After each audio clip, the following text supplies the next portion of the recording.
And we are live. Hey, we've done this before. I think we've done this before. It's been a minute. I think the last one we did of these was August last year, right before school started again. Something like that. Mm-hmm. So what was that? Sounds about right. So for the general listener that's out there, we're using Team Bonus Actions Roundtable setup for here, but this was originally called Kitchen Table and started about a year ago when our 2-year lockdown started throughout the country. And it was more or less a way for us to stay in contact, shoot the shit, and find something to do with ourselves right around lunchtime every day for a while. But then the world started moving again. Our work started doing what it's supposed to do. And it just kind of fell by the wayside because we're busy as fuck. I think that's a safe assumption, right? Yeah. Yeah. Yeah. Like a one-legged man in a butt-kicking contest. So I guess the way to start this off is, where were we about a year ago to compare where we are now? So I'll start with it. A year ago, I was sitting there thinking it wasn't this serious and that we'd be back in school before May, and I was quickly proven wrong and just trying to figure out how to deal with school going on and how does streaming work. And that last question I'm still trying to figure out because I have not mastered that yet if anyone's watched anything on our YouTube channel or Discord. But that's me. A year ago, I was thinking it wasn't that big of a deal and that we'd all be back to work pretty soon, and I were wrong. You were wrong. That is the thing.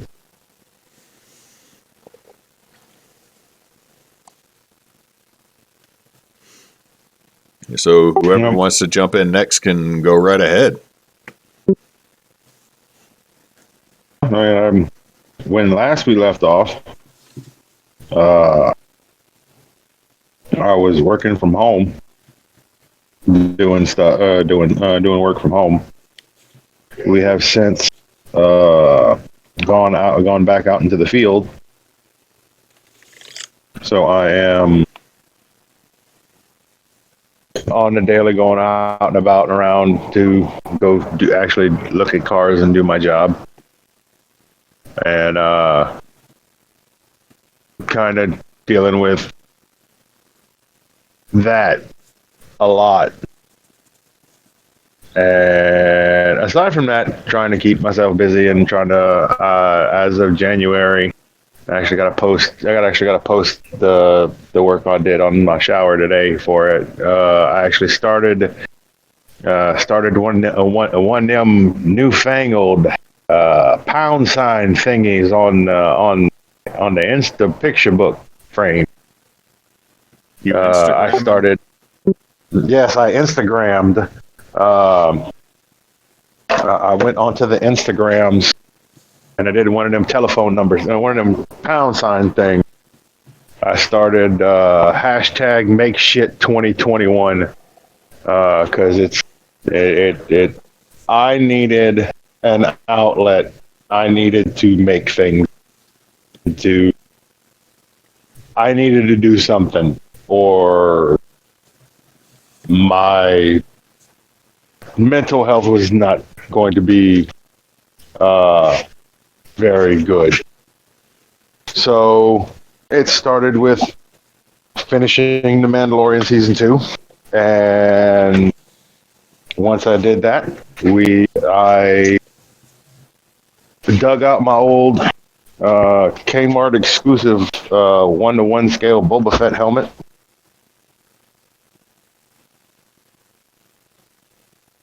So I sanded her down to the bare plastic and primed her and bondoed her and sanded it down again and then primed it and sanded it down again, and it is currently hanging on the pegboard, dry and waiting for paint.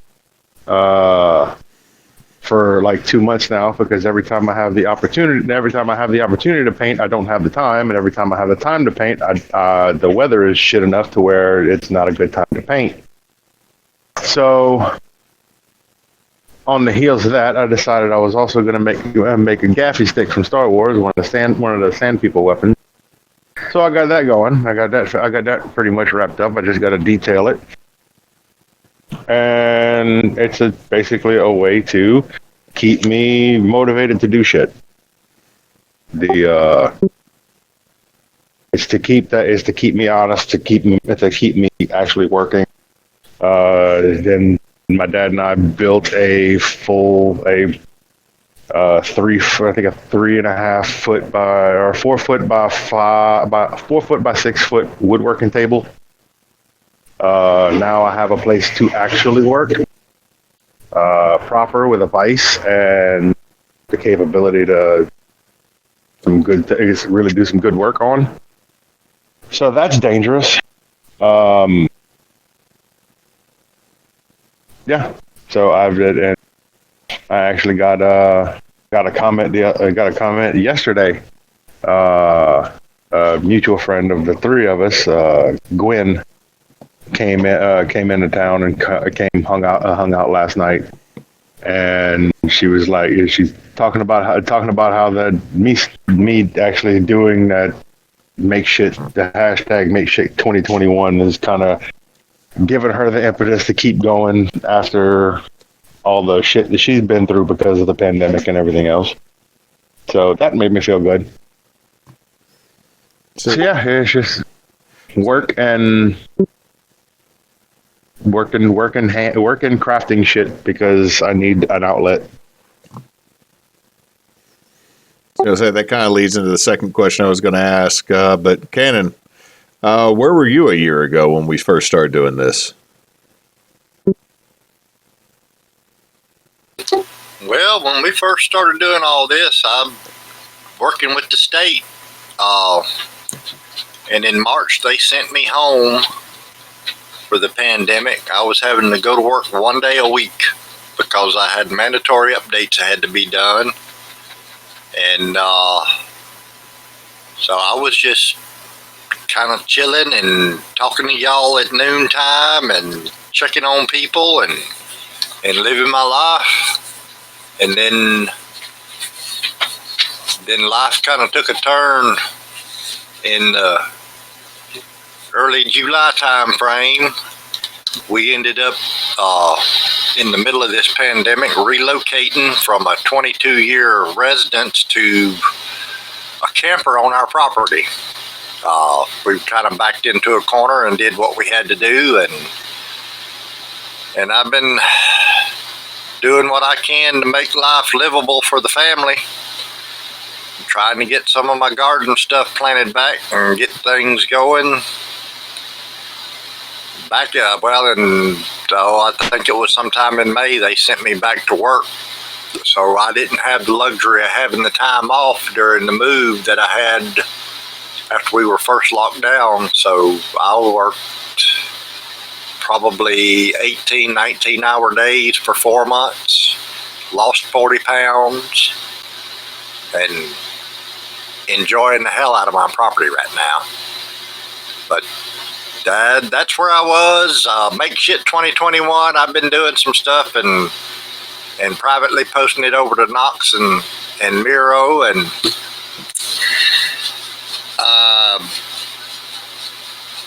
done 2 Ren fairs and a pirate festival since then. And at the second event we did, I made a mention to somebody that I was looking for, that I had been interested in getting a gem faceting machine. Just didn't want to come off the money. And hell, the next day the guy told me, he said, I got one, I'll give it to you. So I picked that up about a month ago. I've been putting it back together and getting parts and pieces for it, and it won't be long. I'm going to start cutting semi-precious stones. Okay, that's cool. Well, you've shown stuff on private messages, but gem cutting is really, really cool. Yeah. That's something I've been interested in for a couple of years. Evie kind of got me into picking up rocks when we went out to Wasteland Weekend, and Myself. I picked up some Apache tears and some other pieces at some of the souvenir stores, and been fortunate that these Ren fairs I go to, there's a rock shop, or actually 2 or 3 rock shops that go there, and I end up spending more on rocks than I do what I make in profit on what I sell.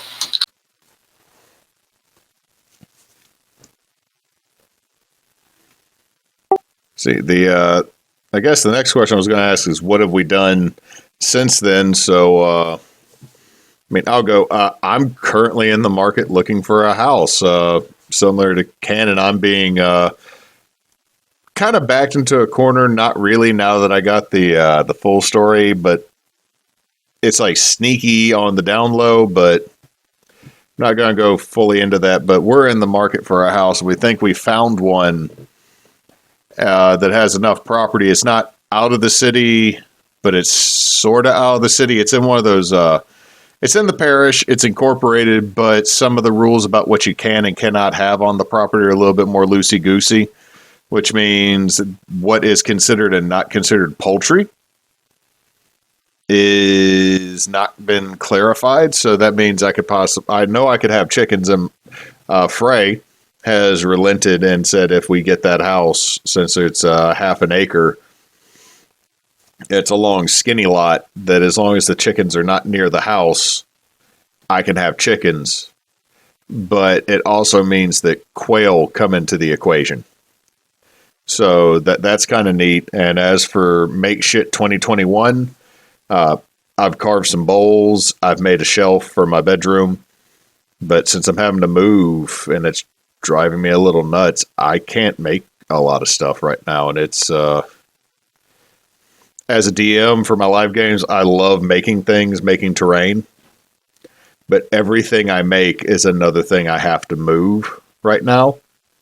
And so what I've actually crafted is not happening. And it's also driving me crazy. I'm not going to be able to plant a garden this year unless we find a house before June. Because if it's after June, I'm not going to really bother planting a garden other than maybe, spices. And I've got a whole lot of beds I built that are going to go move with me. That kind of drives me crazy not to plant anything in them. But I mean, they won't fruit until I'm out of this house, and I'm not leaving it for the next person that owns it. Well, the good thing about that is, come June, you can start preparing those beds, and late July, early August, you can start planting your salad greens for a fall crop, so you can get some use out of those beds. But like you, when I had to move, I had to basically shut down making anything, and I am still in a position where I'm not able to do my leather work because I don't have the upstairs on my shop built yet. I don't have the room to pull the stuff out. So I am making do with building shit out in the yard and what I can do out there. I understand. I mean, it's frustrating. I mean, it's what I have taken any stress or frustration out on is actually building something useful. I won't lie. The biggest thing is the petty that's in me when I watch a YouTube video. Oh, you can build this for $300. So I can go, bitch, I can do that for about $50. I just am not going to buy, high-end pre-milled and sanded maple plywood. I'm going to go get myself it's not that case anymore. I'd go out and get myself a $22 piece of 1/4 inch to 1/2 inch plywood. Now, that's freaking That's $60. Yeah, that's right there. That's a small car payment to make some things now. Yeah. Yeah, 5/8 plywood I was going to use to put on the walls of my shop and the subfloor, on top of the subfloor of my shop. At the time I bought it was $24 a sheet. That crap's $47 a sheet now. Yeah. Yep. whole lot of stuff factoring into the price of wood right now, which is actually a question I was going to bring up later because all three of us woodwork, but at the same time, all three of us have also dumpster dive and steampunked. So there's ways to make things. It's not as easy. So Knox, you've already kind of answered this, but is there anything else you want to throw into what you've done over the last year? No, I mean, just making stuff, trying to learn new things, trying my hand at hand traditional hand hold on, woodworking. Knox. Hold on, Knox. I gotta pause something here. Hey, would you want to tell everybody? Goodbye. Goodbye. Do you mean good night? Say good night. Good night. Good night. Good night, little man. He's not happy right now. It's 8:30 and he's got school tomorrow. And Daddy lets him stay up late on Friday, Saturday. Yeah. Same here. But yeah, just trying my hand at traditional hand woodworking. Realizing that, yeah, this is something that I could do. And realizing that I don't have everything that I need, everything in good enough, all of my tools that I have found and various processes storing. I don't have the capability to do everything by hand. So I've resorted to power tools, and I'm on the power tools on some things. I've basically fallen back to learning the finer arts of chiseling, and basically continually practicing on how to properly use a chisel, how properly use chisels, and making sure that I'm trying to get my chops up with that. As far as wood for woodworking, I use pretty much everything that I use is pretty much extensively reclaimed. Like the two sheds that the hurricane blew down at my folks' house. My dad was able to reclaim pretty much everything that was salvageable. So we've got a good bit of 2x6s, 2x8s, 2x4s. So I've basically just been using what I can get my hands on, and it's an experience.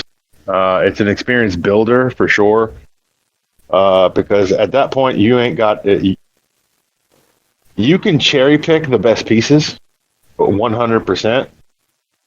But you do that, you have to remember that eventually you are going to cherry pick yourself out of perfect pieces to use. So every 2 or 3 boards you throw in one that's got a bow in it, or a twist, or it's curved or it's cupping in one way, shape, or form. And it gives you more experience in how to deal with that kind of stuff. Which, I mean, that goes into every other thing that we've ever been collectively as a group. This is essentially this is not perfect. I'm going to make it work. Cannon, how do I make it work? Yeah, that a fella I listened to on a podcast said he was talking about having the I can't disease. You come up with any excuse you can not to do anything because, like in cooking, the recipe calls for parsley and you don't have parsley. So you don't make the recipe because it's got parsley, even though you can substitute something else. What do you just not use parsley? Or just not, I was going to say, or not use parsley because it has no flavor. Yeah, but basically what he was getting at is do what you can with what you have. Don't worry about what you need. See, I actually got something connected to that. right there is there's a older gentleman that owns a sawmill here, and Bosch Kyle wanted to go to it because I took him to the shop because the guy has a little booth at a flea market / antique market on Antique Alley here in Monroe. And that's where I've been able to get my hardwood, like my the walnut or the one piece of hickory that I have that I'm still guarding like fucking gold, or some of the cypress, and then some of the softer woods like I got spalted oak and spalted river maple from. So we went out to his actual sawmill, and I handed him, let's see, Bosch bought $100 worth of cypress that once it's fully dried out, I'm going to help him turn into a hall tree for the entrance to his new house. More or less, he's like, I got this idea, and then I drew out a picture, and he goes, why'd you just draw a Game of Thrones throne? I was like, because that's where you're going to hang your fucking coat. And now I got to build him it because I designed it well, apparently. Yeah, I mean, that's a thing. Yeah, I mean, but I handed the man about $50. I have a 4-foot by 18-inch wide piece of cypress, a piece of cherry almost that big with 2 live edges, and then I left with over $100 worth of walnut boards that once I clean them up, they're probably, with the exception of one, when I clean them up, they'll be a 12 by 6 by 3/4 inch piece of walnut once I cut the live edges off and mill them a little bit, which means I'm going to be building my own wormwood table here in a little while out of walnut. And probably going back to them because the walnut cost me $25. I got probably close to $100 worth of walnut for $25. And it was like, well, some of this isn't really that great. Some of it cups, some of it has really bad character. And I'm like, I kind of like character in wood. I like finding out where something weird happened to the tree, or where termites got in but didn't really kill the tree, and then the tree regrew, so now you got this weird little pattern in it. So that's what's sitting in the shed right now for me to use. And this is the most walnut I have ever had in my life, and I don't know what to do with myself. Like, there's so many, like, I want to build a tabletop out of it, but there's so many other things I want to do with it too. Yeah, I mean, walnut is just one of the, in general, one of the prettiest woods you can find. You need to see some sweet gum, some beech, and oh shoot, what's the other one I'm trying to think of? It's just a magnolia. You need to see some of those that truly have some figure to them. He had some gumball tree that he had milled down. I mean, none of it would have been wider than a 3-inch board once you clean it, which is narrower than what I really wanted. And also, not gonna lie, I really love cherry and walnut when it comes to just picking up raw wood. But the gumball was really weird because the gumball almost looks speckled, you know, like almost like Dalmatian print. Gumball and sweet gum are about the same thing, and the thing about them are they're not straight grain wood, so you can't use them for construction where you need strength, but they come in real handy for building furniture and things you want to look at. Yeah, and I've over the years I've ended up getting my hands on some magnolia, and we're doing some work on that, and that's something you make you make something out of it, and you only strip the bark off if you absolutely have to. And then when you do, it's pretty then. But the bark pattern on magnolia is just super. It looks really good. Like, I'm not gonna lie. Like, I'll have to get Emily to send a picture or I think she took one, or I'll take one later. I had I bought a piece for like $10 at the antique store, and it was just this really weird, funky, like the limb came off of this part of the walnut tree. And I looked at it and I go, the way this is cut, that looks like an oyster shell.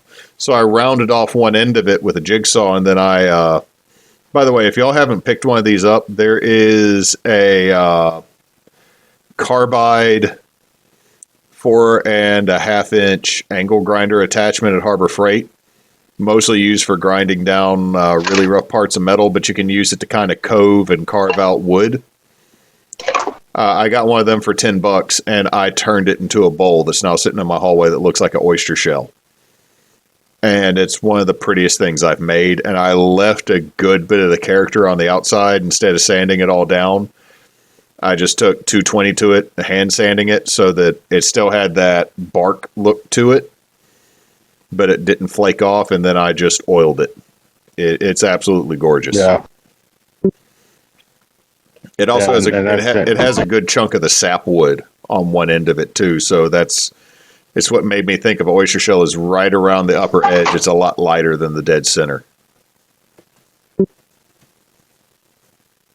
And we something which would I guess would kind of lead into kind of the next thing. What comes? What you got planned to come next? The boy has been very busy adulting to a supreme degree. He is now he's working construction. He's making good money. He now owns his own vehicle after a kind of a situation. It wasn't his fault. He driving during a big storm that passed through the area a few weeks ago. Hit some water and spun out, hydroplane, and ended up in a pretty deep ditch. He was fine, but it totaled the car. But he now has his own car. He has his own car. He has his own cell phone, and they are looking at places right now. And to rent or to buy? To rent. It depends on what they can find. Probably rent, honestly, for now. And then the car kind of lessened their options a little bit, at least for now, until he can get back, until the company that he works for gets another job. Excuse me. Until the company he works for gets another job, and he can start working heavily again. Because right now they're between big jobs. So once the next one starts and he can really start putting more money away, it's going to open up some more options for him. And once they move out, then I get a third of my house back, and that is going to be the next super project. And it's going to be, we're going to pull everything. There are 2 closets in that room. We're going to pull everything that they leave behind, and everything in those closets is going to come out.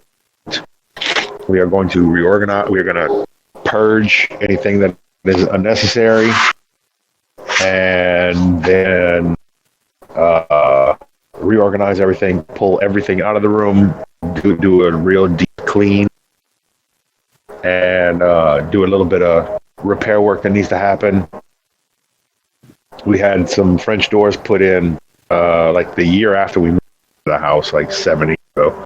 And there was basically a section of a wall that had to be patched, and we never actually got around to actually finishing it. So we got to mud that and get that painted and fixed up. And then that is going to end up being the partial craft partial craft room. A little bit of crafting is going to go on in there. A lot of the stuff is going to end up being moved to my mom and dad's, because they have the space. That's where the table's at, and we're going to me and my dad have pretty much decided we're going to kind of consolidate all of our woodworking stuff. So that's all going to go there. I'm going to get an 8-foot folding table.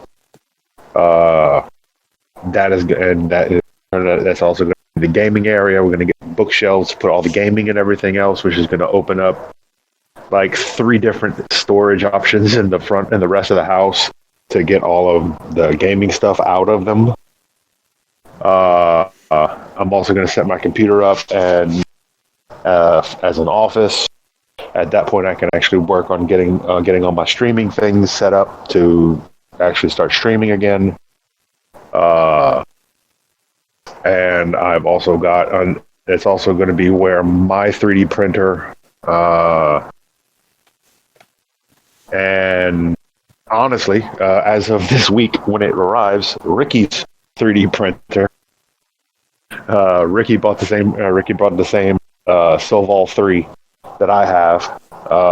So we're gonna have two. I'm gonna have two 350 by 350 by 400 deck Solval 3D printers in my house. And when that happens, then that's when some of the real fun starts.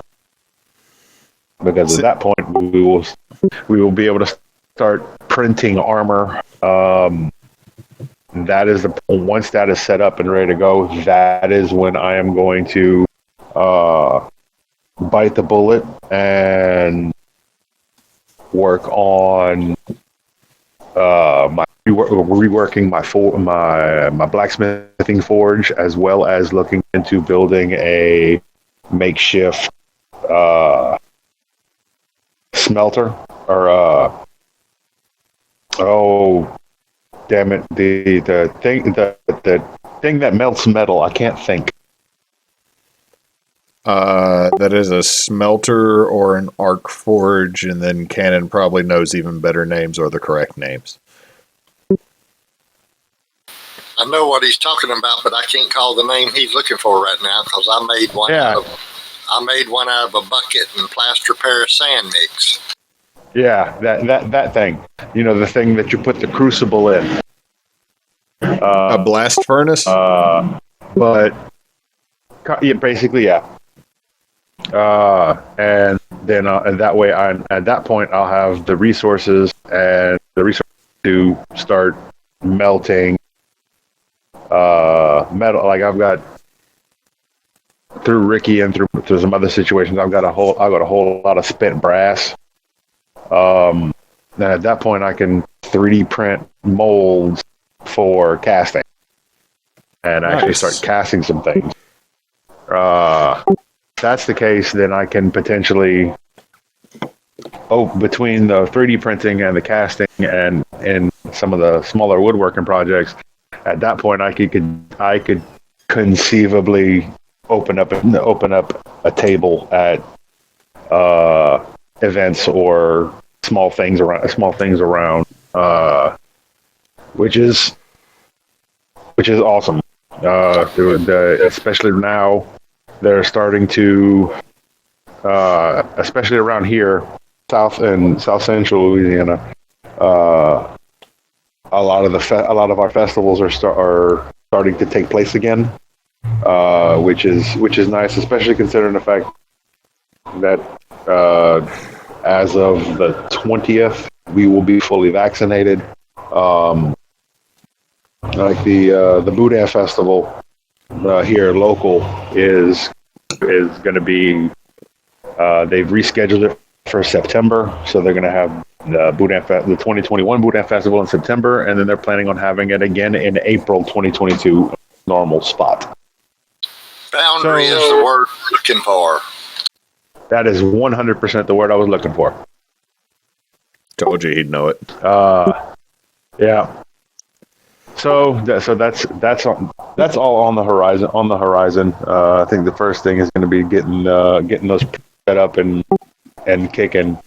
Once that happens, we'll start be able to find some good files and online and start putting some armor. The beauty about the size of the Soval 3 is the fact that you can single print a helmet.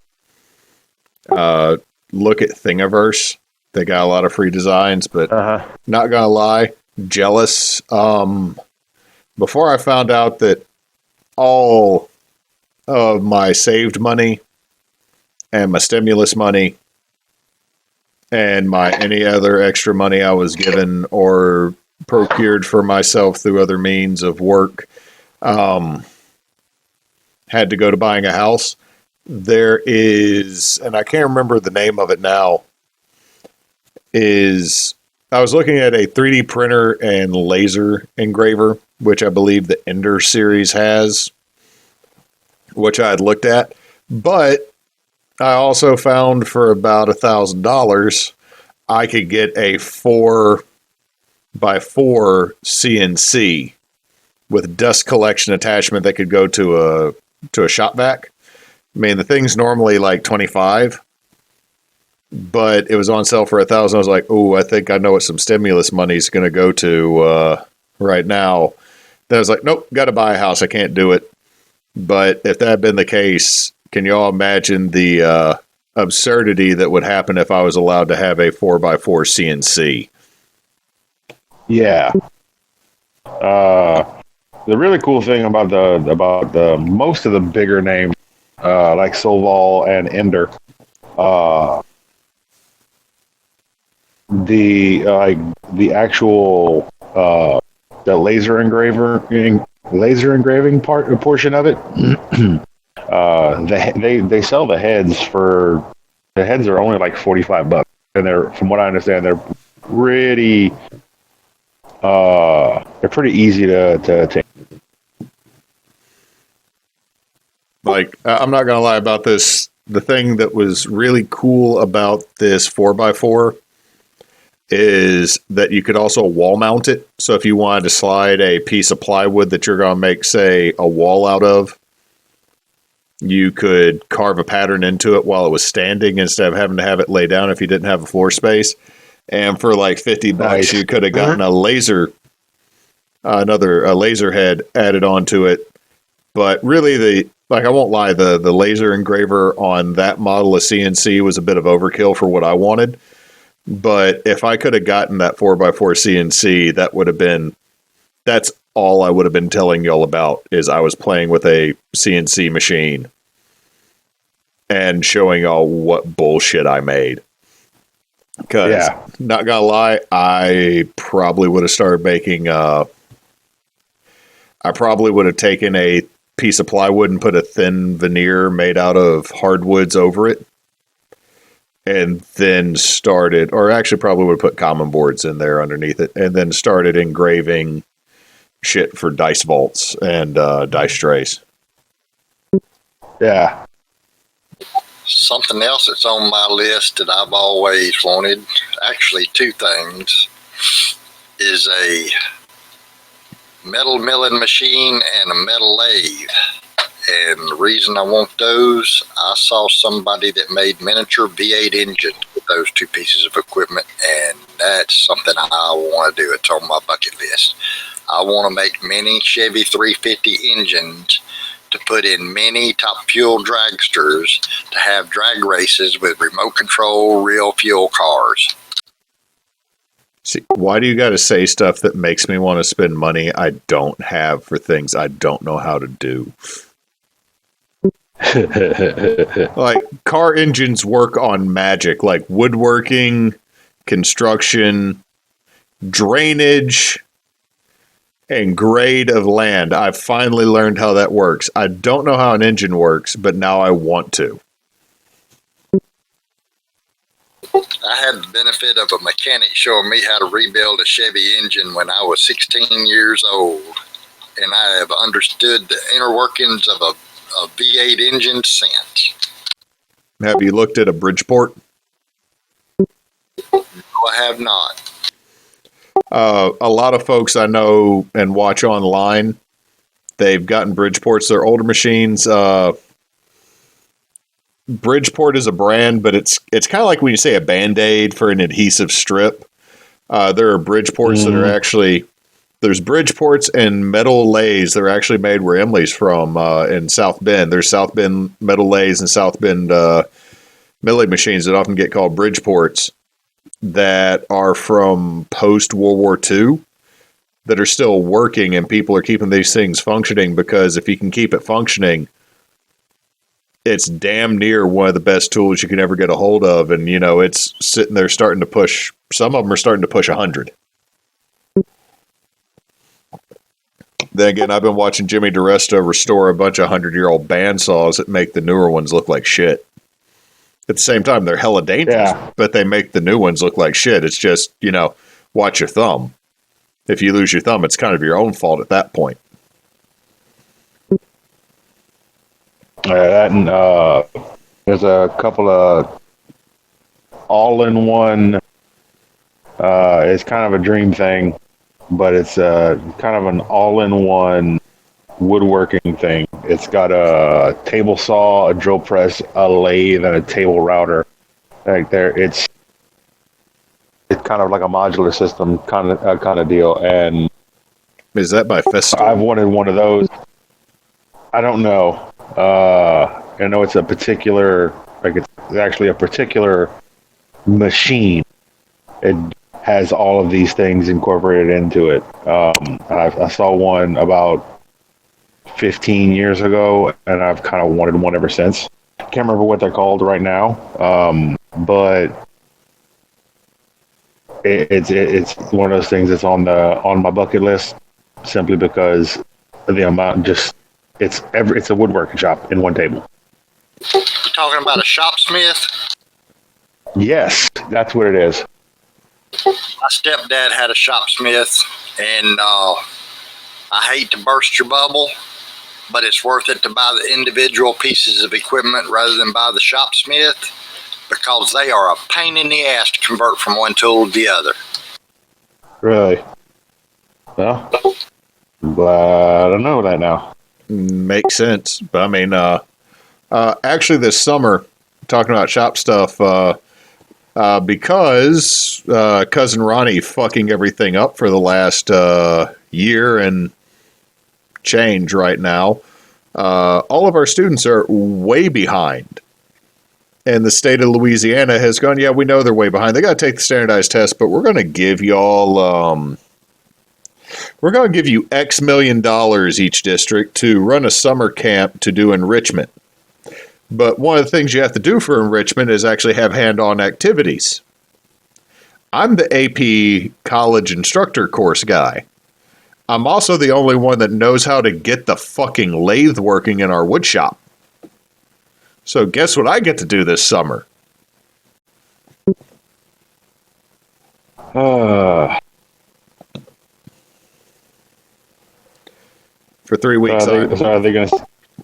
For 3 weeks. Are they going to send you out for training again this year? No. There's no training. For 3 weeks, I'm the shop teacher, getting kids to build a picnic table and telling them how not to cut off their damn thumbs because the guy they put in charge of our shop class has already had to miss 2 days because he didn't put a fucking hood down while spot welding.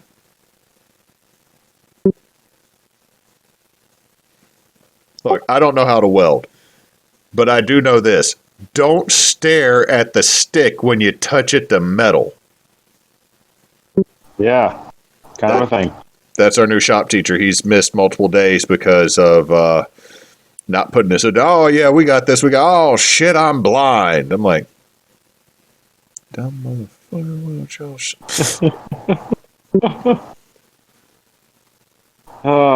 Some people, man. Oh, no, the thing that's funny is we're not even supposed to be spot welding or stick welding in our shops.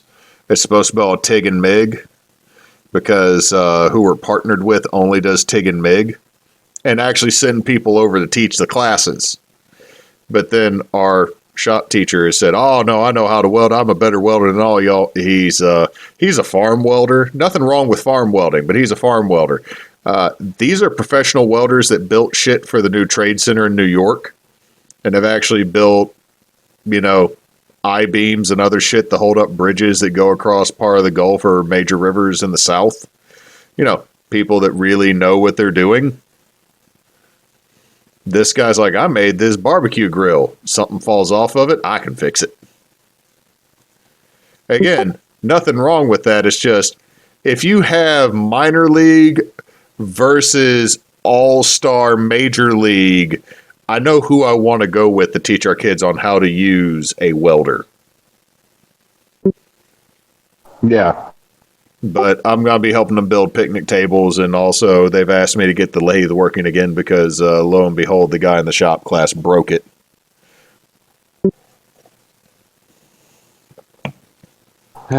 There are eight parts. The only reason I can fix that lathe is there are 8 parts to the lathe. That is the only reason I can fix it, is because there are only 8 things that could possibly fuck up on it. If it's not one of those, oh.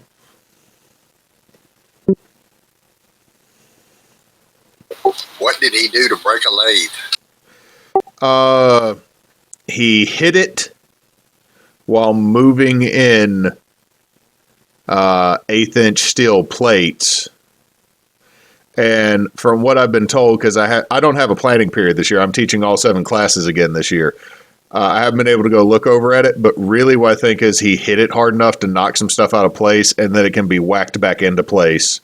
Because the glorious thing about a lathe from 1943 is that son of a bitch is meant to take damage, and if you hammer it back in place, it will still run. You just got to oil it. I've nicknamed our lathe the USS Illinois.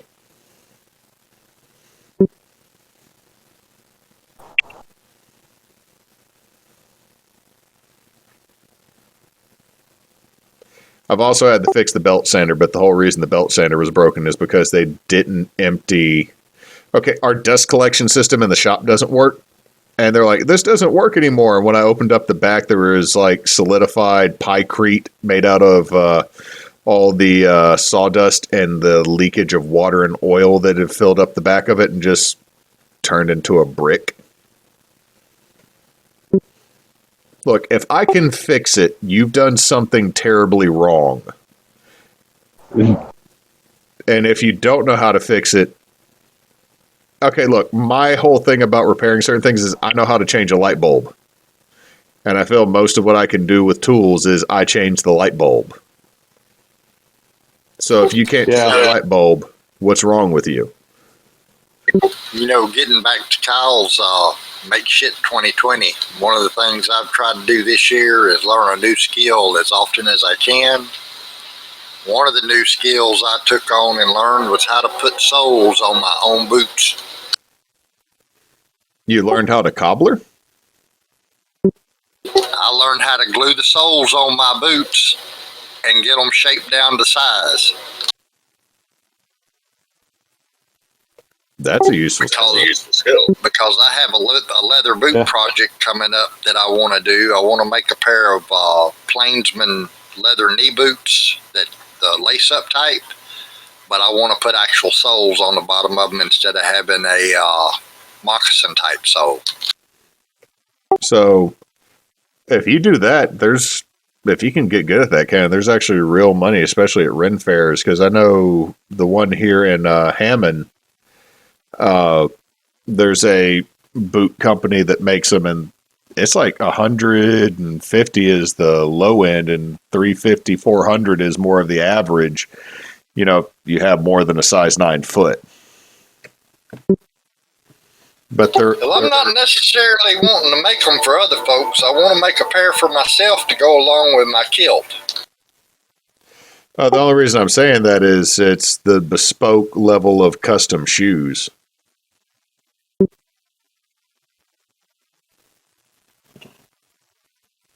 LeBlanc bought a pair.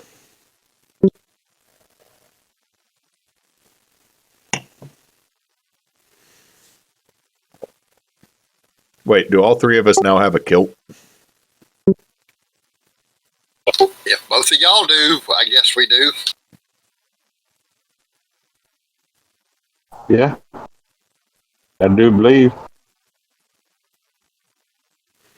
Oh, this means we gotta make it to a Ren fair together. Well, I still got some stuff to add to mine because I got my royal line. I have a heavy duty utilikilt that I've just lost enough weight to get back into. This is a utility kilt, but it's got my royal bloodline inserts in it. Wait, you're a royal? My line comes from Queen Mary Stuart. Let's see. You know, There's that. Yeah, Didn't we find out that the Fabers had come from Gascony and were nobles too?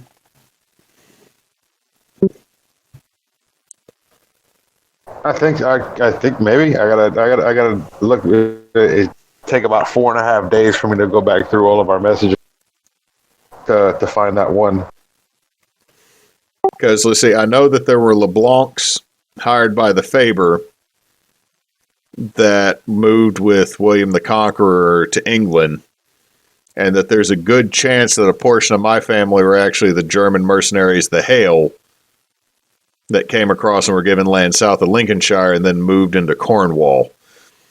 If that's not the full case, I am a bunch of fuckwads from the southwest of England and Wales. That's just nothing but a bunch of cow herders, drinkers, and bodyguards. Still not a bad lineage. Yeah. You talk about William the Conqueror. I can actually document and go back on my wife's side. She's actually related to William Wallace. Y'all fancy. No, I had an aunt that traced our lineage back until she found out that there was a James Hall from Wales that married a lady from Cornwall back around 1652, and then that there were rumors that the Hall family had migrated from Lincolnshire and were descended of German mercenaries from that time point. She was just sad she didn't find out we were kings or queens. And I was like, why are you upset? You live in a burnt out trailer in the meth park in Morehouse Parish. If we're supposed to be the rightful kings of England, we've fallen. We're supposed to be the rightful royal family. I don't think we're gonna get to that. On my maternal side, grandmother's line, we go back to Catherine de Roe and John of Gaunt. However, on my royal side, you do remember Queen Mary was beheaded. Yeah, her cousin kind of handled that. But no, it's just one of those of it's like I've seen a couple people have done the DNA test. I'm not going to give anybody my DNA that can be in a database because I just feel that's a little bit too personal. But yeah, my thing is like I don't want to find out that when I look at my biology, it's like, oh, I was related to like a pope or an emperor, and I'm a school teacher in Monroe, Louisiana, huh? Yeah, or the only other thing I think of is anyone remember that movie with John Goodman where he became the King of England? Was it King Ralph? King Ralph. Yeah, like that would be if my family ever found out they were royal. Like just can you imagine a bunch of Northeast Louisiana rednecks showing up the Buckingham Palace and be like, we're in charge, y'all? I'm like, oh fuck, they're gonna be a meth addict in the fucking Birmingham Palace. Sorry, Buckingham. To be fair, it wouldn't be any worse than Andrew. I mean, you're not wrong. I guess let me move on to the next question. We're getting close to an hour here. Is what's one of the biggest accomplishments you've had over the whole Corona/Cousin Ronnie visit that we've had for the last year? I survived him. That's kind of a thing. Yeah, ended up coming down with him. Out of the three of us, you're the only one that contracted it, right? Yep. Come down with it on January 4th. And spent 2 weeks. Spent like 2 weeks down. 2 weeks down with that, dealing with that. Started feeling better, and then excuse me, and then ended up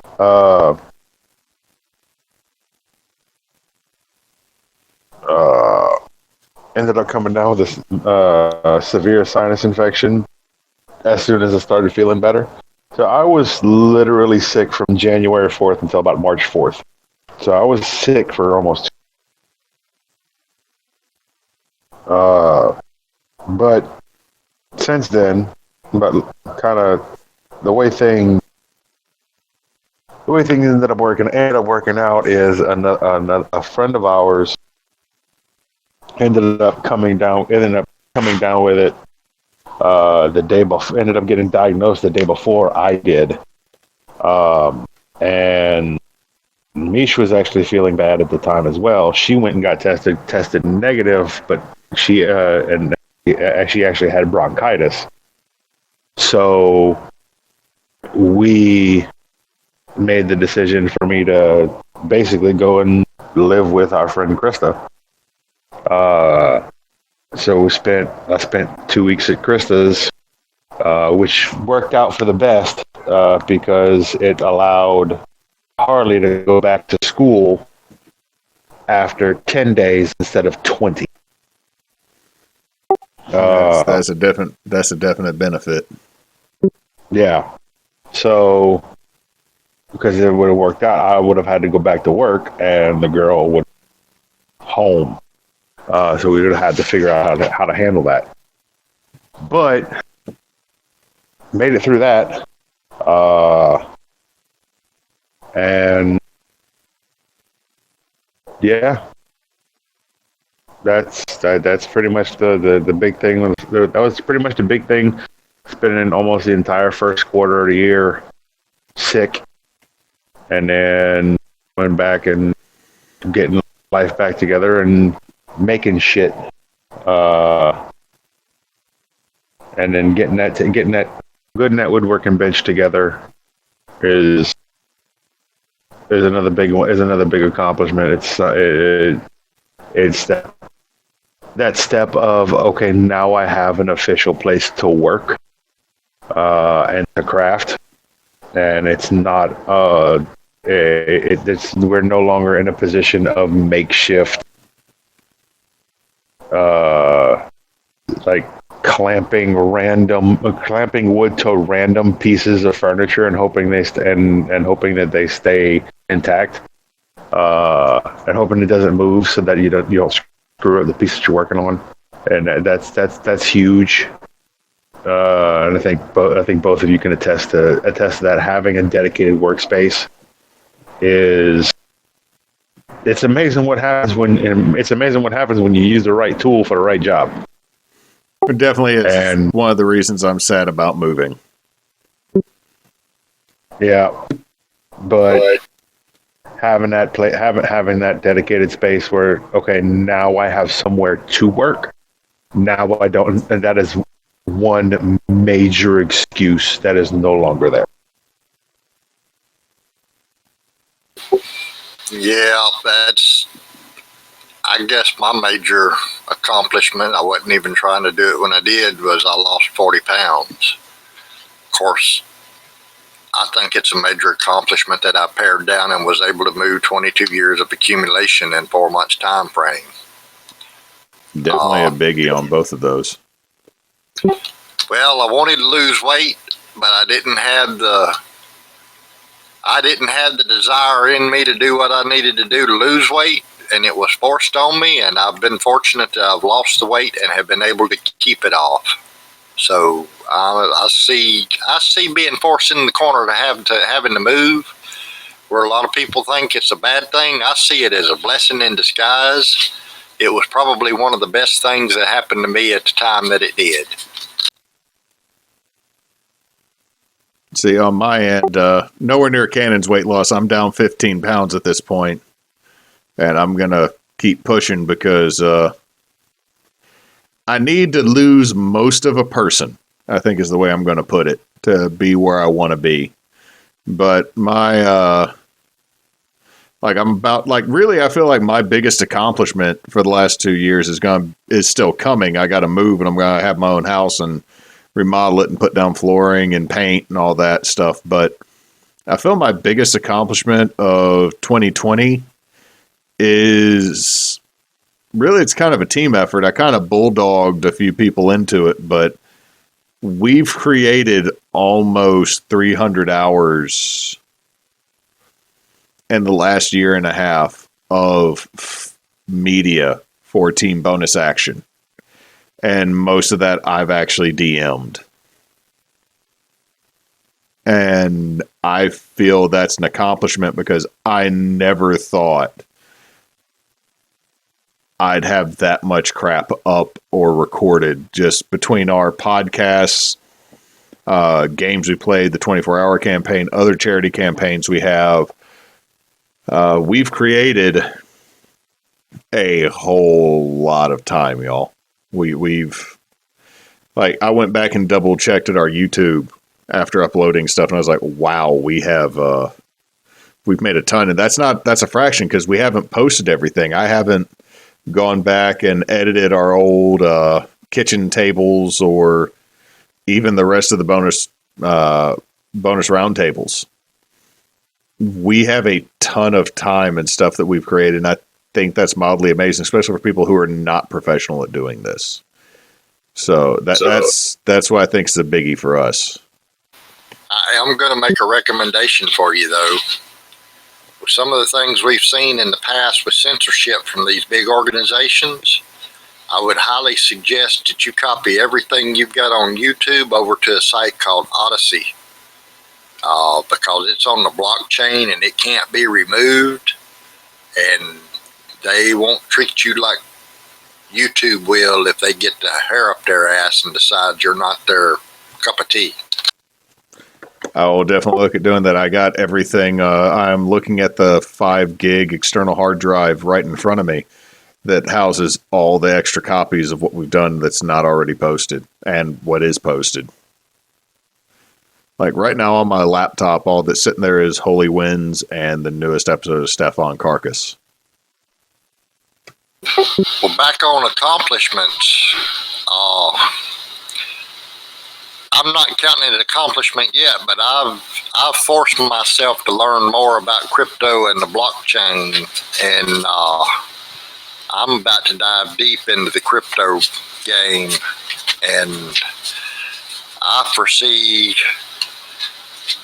I'm going to use Bitcoin as an example. I foresee Bitcoin being a $300,000 a coin asset before the end of the year.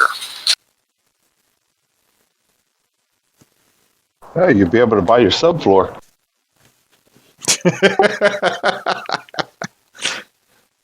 Well, you know, if I would have got into it back when all this stuff was going on, when it was at $31,000 a coin, and it's at almost $60,000 a coin now, I could have made 100% profit in over about a 2 to 3 month time frame.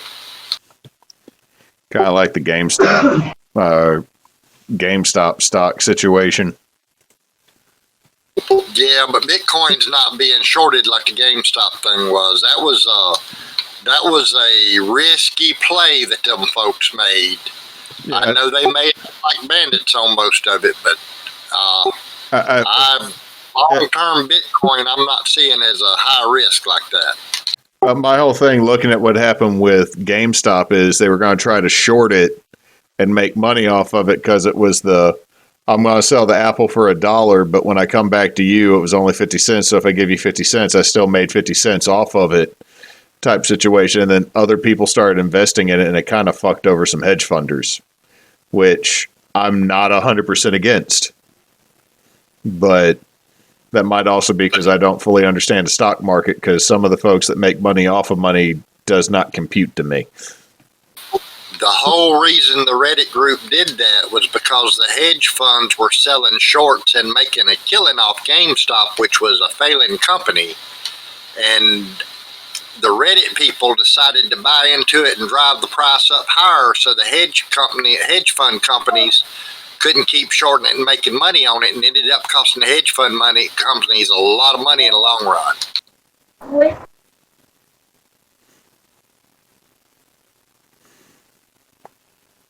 Not gonna lie, I still gotta learn a lot about the stock market. I have not had enough money to play in it, and a lot of that seems like witchcraft. Or that one episode of South Park, I give you money, it's put in the stock market, and it's gone. I also know that the stock market is not necessarily 100% a valid representation of what our economy is. So, but I'm not going to go down that trail too much before I get accused of being a socialist again.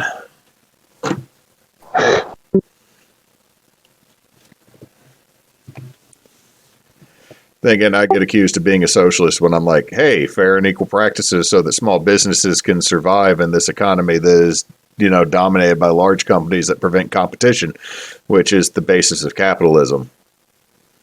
But I tell you, my little company suffered over last year. Like I said, we usually do 20 to 28 shows a year, and we were reduced to, in the last year, doing 3 shows. And 2 of those was after the first of the year. So we did technically 1 show last year during all this mess, and we've not done well with the company this year. I mean, that's my big thing if we're talking business, is that I want small companies to do well. I really don't care about some of the bigger businesses. Like, you want America to really thrive?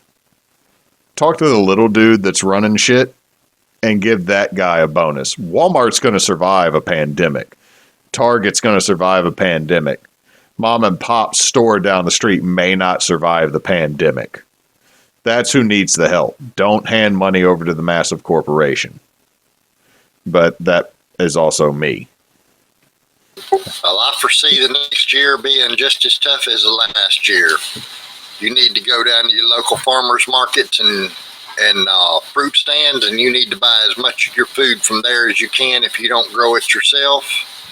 And you need to be prepared for some of our supply chains to go down. There's going to be shortages of stuff this year, and the stuff that's not short, the prices are going to be so high you can't afford it. Look at gas. It's already up to... I looked at diesel yesterday, $2.79 a gallon for diesel. Non-ethanol fuels, $2.82 a gallon. And a year ago, it was hovering around the $1.25 mark. Yeah, right now we're starting to move into academic probation level GPA gas. But I mean, the only place I can find okra right now is at a farmer's market. Wait, who's watching Bewitched?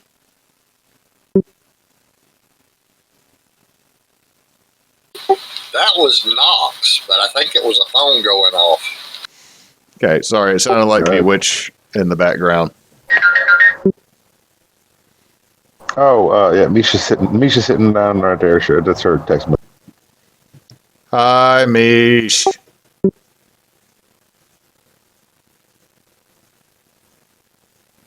So, What's your biggest accomplishment, Knox? I went already. Remember, I survived the cousin Ronnie. That's right. On that note, the scariest thing, I guess the last thing we'll do is, what's the scariest thing from this last year? I'll go on that is, both my parents contracted it while having my kid in their possession for a weekend visit. That is the most scared I've been and the most pissed I've been at the same time, because my father had come down here to visit us with my mother, knowing he was sick, but refusing to go get a COVID test. And then they took my child home for a visit because he hadn't seen them in like a half of a freaking COVID / cousin Ronnie visit. Because when this first hit, he was up there with them, and then we got him back in May. And then we're going to let him spend some time up there with Christmas, and then they both tested positive. So I'm surprised I didn't get a speeding ticket going through a bunch of these small-ass Louisiana towns to get to my parents. And then they didn't understand why for 2 weeks I was pissed at them. Because that's how long it took for my results to get back to me. And, it's not fun having a 6-year-old get a COVID test when he doesn't realize what's about to happen. And then, they got to solid snake him up the nose, like from behind while you're holding him and someone else is holding his legs.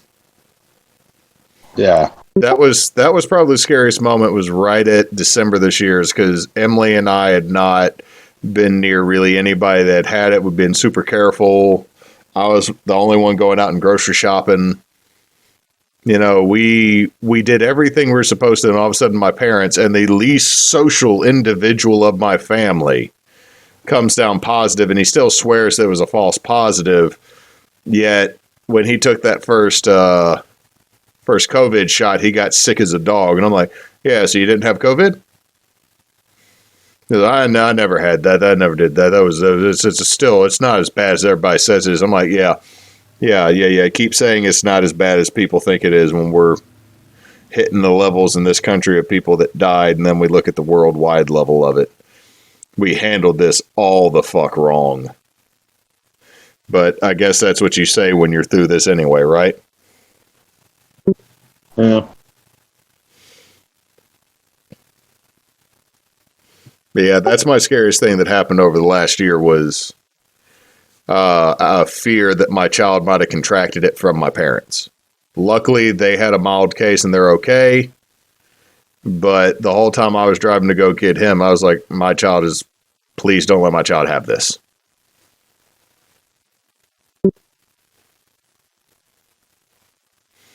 What about y'all, though?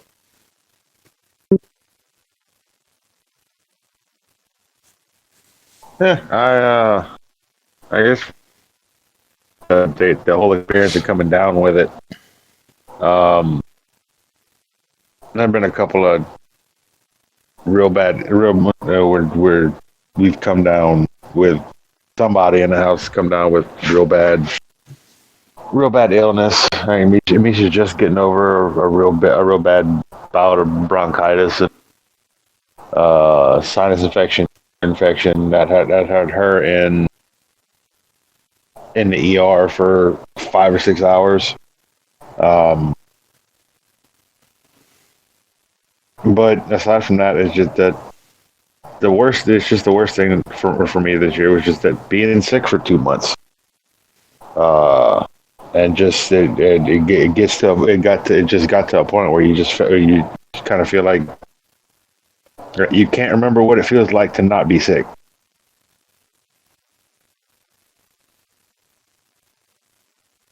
So yeah, that and the finding out about the accident that the boy was in that totaled the car, and realizing just how deep it went. It was kind of okay, so he got into an accident, he's all right, whatever. And then the picture of the car nose first and realizing that before he had a chance to get out, there was already water up to the dashboard. And it's kind of a thing.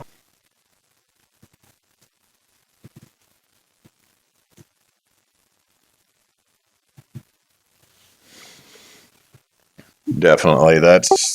I'm not going to lie, that's one of the biggest things, especially when I drive through certain parts of town or the parish, is this would be a shitty place to have an accident because 6 feet away from here is 10 foot of water.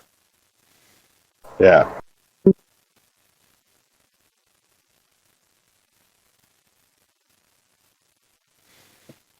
What about you, Cannon? Well, I'm sitting here thinking. In all honesty, I don't think I've had a scary moment in the last year. It takes a lot to put fear into me. So I'm sitting here racking my brain and trying to think of any time that I was really concerned, and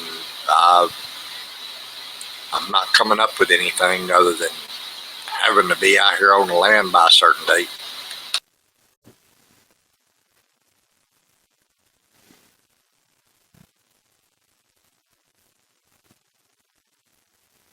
I mean, I've talked to a few people. 2020 for a couple folks I know was not a bad year. Like Boschkow bought a whole house and made it into a 4-bedroom. Same time, I also ended up relearning how to sheetrock, and being closer to Boschkow's dad's height. It means that I had to hold the shit up on the wall with his dad while someone put screws in it. But I mean, like he had a great year, and some other people I know had a great year. But I have some coworkers that lost 4 family members to this. So yeah, I mean, it's the high and lows of the last year has just been weird. Like it's like I keep hearing people talking about us going back to normal. I'm like, we have to adjust to a new normal. We constantly have to adjust to a new normal. It's just that now it's more drastic than it has been in the past. We're never going back to what we used to do. Like they're already expecting next year around flu season, people are going to put their masks back on, and especially in states, even in states that have lifted the mask mandates. So, I mean, the big thing here is just like everyday life. We have to get used to this new normal. And the question just is, what is the new normal?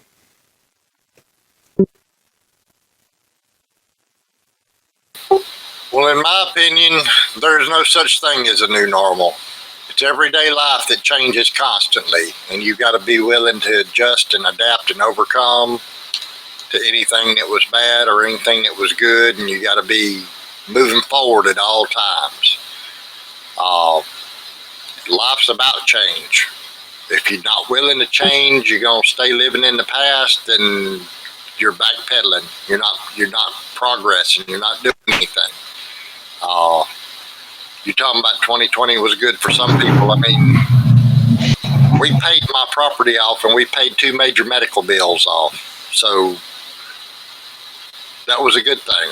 Had to replace the engine in my truck.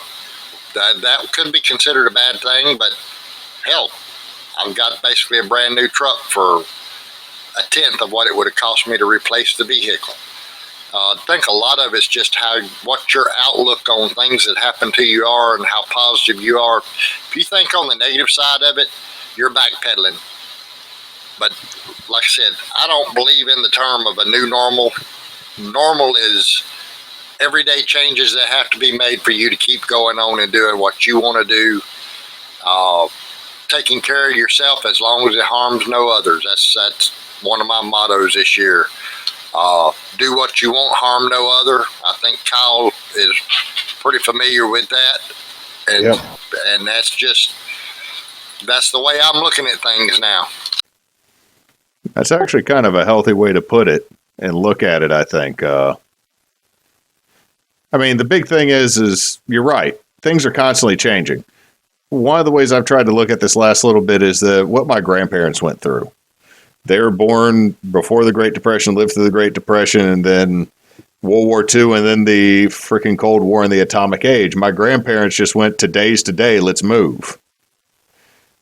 And I think that's a mentality that might have been forgotten because everybody gets comfortable and wants it to stay comfortable. But the big thing is that it's really nice to hang out in a hammock in the shade for a while, but if you do it all the time, it's not really anything anymore. Does that make sense? Like it's a treat. Yeah. It's a treat to relax, but if that becomes your normal, you're not really doing anything, and that means you're kind of stagnant. And I'm going to say this: I feel that, especially in this country as a whole, we have been stagnant way, way too long. I want to be a stream in my life, not a swamp. I feel that needs to go in the quote book. What about you, Knox? Yeah. I think that's the perfect place for that.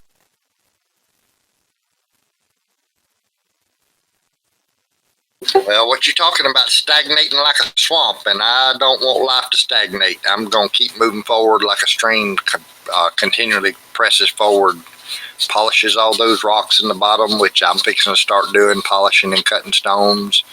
move forward, learn new skills, have new adventures. You know what? I did have another question, but I actually think that's a super positive note to end this roundtable on. Is I'd rather be a stream than a swamp in my own life. I think that is definitely a good point to end this on and end it on a positive note. What about y'all? Yeah, that's to me. Sound good to me. We can answer the other question on another future podcast. All right, guys, I'm not going to lie. I've missed this. I didn't realize how much I missed this. It's just us shooting the shit and talking about things. We've just, one of the things that we mentioned when we first did this, and when we even still had Cedric popping on before he had to be at work all the time, it forced us to slow down and catch up with everybody again. Something that, I mean, our age groups haven't done. Because, I mean, I feel like, Cannon, you're tail into boomer / early into Gen X. Knox, you're Gen X. I'm, no matter how you slice it, I'm unfortunately at the beginning of the millennials or Oregon Trail age group. We don't do that anymore. We don't stop and talk to each other. And we can see what that's done in the media and with just people in general. Nobody wants to sit down, take a minute, and just talk. And it's one reason I want roundtables to happen more often, but just life and business and everything gets in the way. But guys, I would really like us to try to do this at least once a month if we think we could figure out a way to do it. Yeah, I am down to do something like this. Timing is just a big issue. All right, this is the second Sunday of April. Let's set it for the second Sunday of the month from here on out. Sergeant Major has spoken, Church. Church. Second Sunday. All right, we'll do this again in 4 weeks then. We'll just throw the old dog's tag back over there over Frecky's name. Hey. So let's all try to do something between now and then, and we'll get back and we'll do it in a month. Yeah, sounds like a plan. Sounds like it. Knox, why don't you give us our sign off and your handle? Yeah, we appreciate y'all coming, sitting down, listening to us sit around the table and vise, talk a little bit, tell some story, get caught up. Look forward to y'all coming back in a month. Looks like this is gonna be normal. So until that time comes, don't let your meatloaf